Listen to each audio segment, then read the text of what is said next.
niya kapag niloko ka niya? Siguro isa yun sa titingnan ko sa tao, yung loyalty na.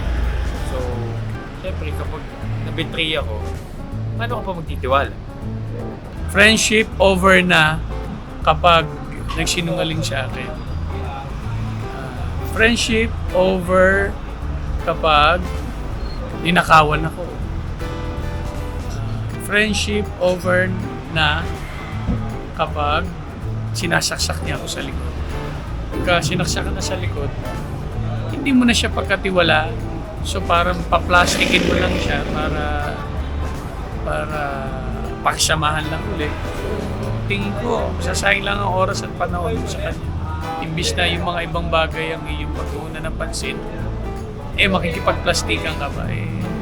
Napakaiksi ng buhay natin para gampanan mo pa yung mga bagay na yun. Enjoy life. Saka isipin mo yung buhay-buhay ng pamilya, buhay-buhay na darating.